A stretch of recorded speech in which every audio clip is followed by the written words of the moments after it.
Friends good morning అండి. Welcome back to my channel. Friends అందరూ ఎలా ఉన్నారండి? నేనైతే చాలా బాగున్నాను. మీరు కూడా బాగుండాలని ఆశిస్తున్నాను. ఈరోజు వీడియో ఏంటంటే మార్నింగ్ నుండి ఈవినింగ్ వరకు నా యొక్క రొటీన్ ఎలా ఉంది ఏంటి అనేది ఈరోజు వీడియోలో చూపిద్దాం అనుకుంటున్నాను. గార్డెనింగ్ వర్క్తో పాటు ఇంకా కొన్ని చిన్న చిన్న వర్క్స్ అనేటువంటివి ఉదయాన్నే అఖిల్ స్పోర్ట్స్కి వెళ్ళిపోయిన తర్వాత ఇంట్లో పని అంతా అయిపోయాక స్నానం చేసి దీపారాధన అయితే చేశాను. ఈ వ్లాగ్ అయితే సాటర్డేకి సంబంధించినటువంటిది అనమాట. నేనైతే ఎవ్రీ సాటర్డే వీలైనంత వరకు 2 నుండి 5, 7 అలా పిండి దీపాల్లో దీపారాధన అయితే చేసుకుంటాను. ఎందుకంటే వెంకటేశ్వర స్వామికి ఇష్టమైనటువంటి పిండి ప్రమిదల్లో దీపారాధన చేయడం అంటే నాకు చాలా ఇష్టము. అందుకోసమని తర్వాత ఏంటంటే పూజ అయిపోయింది. అయితే మార్నింగే మనం ఏంటంటే నీమ్ ఆయిల్ అనేటువంటి స్ప్రే చేస్తే మొక్కలు చాలా మంచిది. అయితే ఎర్లీ మార్నింగ్ చేసుకోవాలి, అంటే సూర్యోదయానికంటే ముందు, అంటే 6 o'clock ఆ టైంలో చేసుకోవాలి. లేదంటే సూర్యాస్తమయం తర్వాత అయినా ఈ యొక్క నీమ్ అనేటువంటి స్ప్రే చేసుకోవాలి. కొన్ని లిక్విడ్ ఫర్టిలైజర్స్ అనేటువంటి మనం ఏ టైంలో స్ప్రే చేసుకున్నా ఏం కాదు, కొన్నింటికి మాత్రం పర్టికులర్గా ఉంటుందన్నమాట. నీమ్ ఆయిల్ ఏంటంటే మనకి అది మార్నింగ్ చేయడం వల్ల యూజ్ ఏంటంటే, సూర్యుడు లేకముందు చేయడం వల్ల యూజ్ ఏంటంటే అది మనము స్ప్రే చేసినటువంటివి మొక్క అనేటువంటి దాని యొక్క ప్రక్రియ స్టార్ట్ చేయడము సూర్యుడు అయిపోయాక ఈవినింగ్ టైంలో స్టార్ట్ అవుతుంది.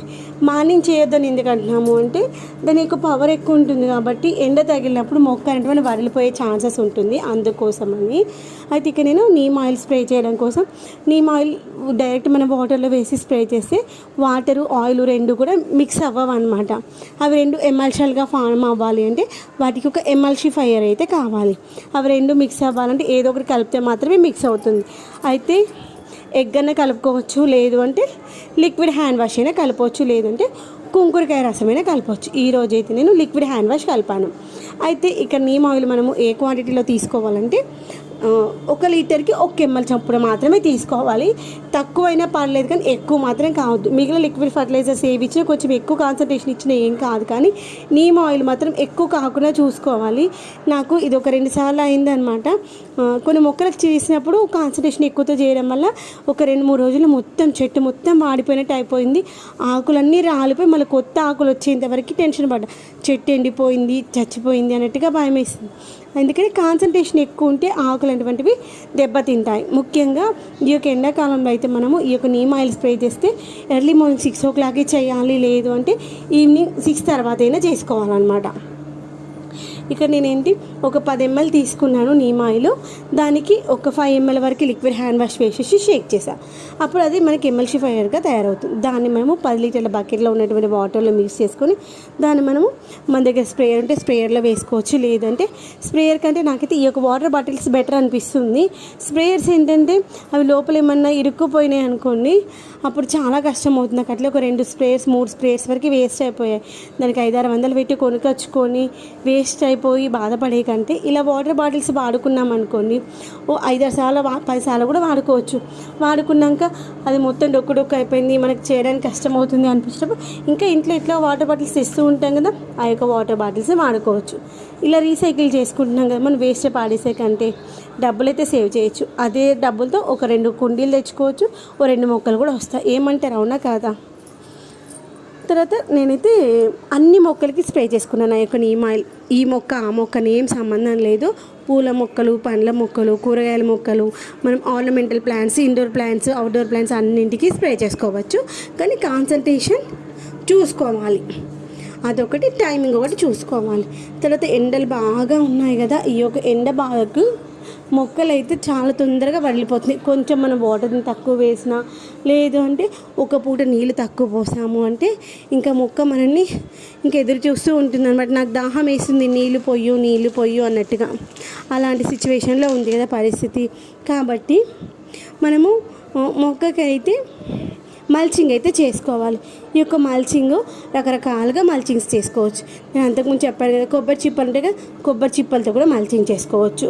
లేదు అంటే ఈ విధంగా మనము కొబ్బరి పీచు ఉంటుంది కదా, కొబ్బరి పీచుతో చేసుకోవచ్చు. ఇదైతే మనకి తాటి పీచు అనమాట. తాటి చెట్టు, ఈత చెట్టులు ఉంటాయి కదా, ఇది ఈత పీచు, తాటి పీచు కాదు, ఈత పీచు. ఈత చెట్టుకు పీచు వస్తుంది. ఆ చెట్టు పైన కొమ్మలు కట్ చేసినప్పుడు ఆంకులు ఇవ్వమంటే ఇచ్చారనమాట. దాన్ని కూడా మనం మల్చింగ్ లాగా వాడుకోవచ్చు. దాన్ని మల్చింగ్ లాగా వాడుకోవచ్చు. ఆ యొక్క ఈత పీస్ను మనము ఇప్పుడు మట్టి పాత్రలు వాడుతూ ఉన్నాం కదా, వాటిని మనము గిన్నెలు తోమడానికి మంచి స్క్రబ్బర్ లాగా కూడా పనిచేస్తుంది. ఈ యొక్క ప్లాస్టిక్ స్క్రబ్బర్స్ స్టీల్ స్క్రబ్బర్స్ కంటే అవి చాలా మంచిది, ఆరోగ్యానికి కూడా చాలా మంచిది. ఎందుకంటే అవి మనం తోమినప్పుడు ఆ స్టీల్ కావచ్చు, ప్లాస్టిక్ కావచ్చు, ప్లేట్స్లలో అక్కడక్కడ ఇరుక్కుపోయి మన ఫుడ్లో కూడా వెళ్ళిపోతుంది. దానికంటే ఇలా వాడుకుంటే బెటర్ కదా. తర్వాత మనం పూజ చేసినప్పుడు వచ్చినటువంటి పూలు ఈరోజు పూజ చేసామంటే రేపు ఆ పువ్వులు తీసేస్తాం కదా, ఆ పువ్వులు ఒక 2-3 రోజులే అలా స్టోర్ చేసుకొని వాటర్లో నానబెట్టేసి ఆ యొక్క వాటర్ ఇవ్వడం వల్ల మొక్కలకి మంచి ఏపుగా పెరుగుతాయి, వాటి యొక్క పంట దిగుబడి ఏంటో పెరుగుతుంది.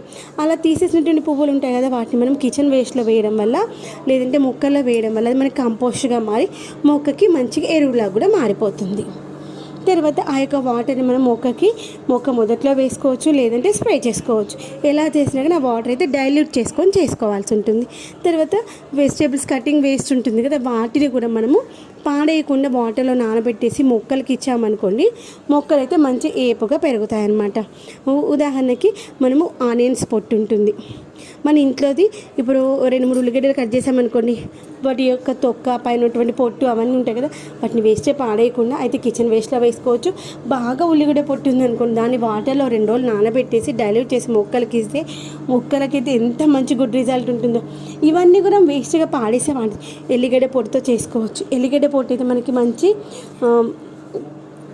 పెస్టిసైడ్గా పనిచేస్తుంది, మంచి ఫర్టిలైజర్గా కూడా పనిచేస్తుంది. ఉల్లిగడ్డ పొట్టును కూడా మనం స్ప్రే చేసుకోవచ్చు, మొక్క మొదట్లో వేసుకోవచ్చు. అరటి తొక్కలు, తర్వాత వచ్చేసి ఉల్లి తొక్కలు, అరటి తొక్కలు, తర్వాత అల్లం వేస్ట్ పాడైపోయినది లేదంటే అల్లం పొట్టు, తర్వాత వచ్చేసి ఇప్పుడు మనము కోడిగుడ్డు పెంకులు ఉంటాయి కదా, ఆ యొక్క కోడిగుడ్డు పెంకులు, ఇవన్నీ మనం వేస్ట్గా పాడేసేవి. అవి పాడేసేటువంటి వాటిని ఇలా వాడుకోవచ్చు. మిగిలిపోయిన అన్నంతో చేసినటువంటి రైస్ వైన్ కావచ్చు, అరటిపండు తొక్కలతో చేసినటువంటి ఆ యొక్క జ్యూస్ కావచ్చు, వీటన్నింటి కూడా మనము లిక్విడ్ ఫర్టిలైజర్స్గా వాడుకోవచ్చు అనమాట. ఒక్కొక్కసారి ఒక్కో రంగా మార్చి ఇవ్వడం వల్ల మొక్క అయితే మంచిగా ఎదుగుతూ ఉంటుందన్నమాట. తర్వాత మొక్కకి ఏదైనా పెస్ట్ వచ్చింది అనుకోండి, పెస్ట్ వచ్చినప్పుడు మాత్రం నీమ్ ఆయిల్, ఎగ్ ఆయిల్స్ ఇస్తూ ఉండాలి, దానివల్ల పెస్ట్ పోతుంది. తర్వాత నీమ్ ఆయిల్ వల్ల ఇంకొక యూజ్ ఏంటి అంటే, మనకి ఏదైనా మొక్క అనేటువంటిది పూత కాత రాని దశలో మన మొక్కకి వేపాకు కషాయం ఇచ్చామనుకోండి, మొక్క అయితే చాలా మంచి రిజల్ట్ ఉంటుంది. నేనైతే అదొకటైతే అబ్జర్వ్ చేశాను. నాకు ఒక చెట్టు ఉండేది, 2-3 సంవత్సరాలు అయింది, కింద భూమిలో పెట్టిన మొక్క, కానీ అసలు పూత రాలేదు. అలా అనేసి ఒక నెల రోజులు వారంలో 2 సార్లు వేపాకుని మిక్సీ పట్టేసి డైల్యూట్ చేసి మొక్కకి స్ప్రే చేసా.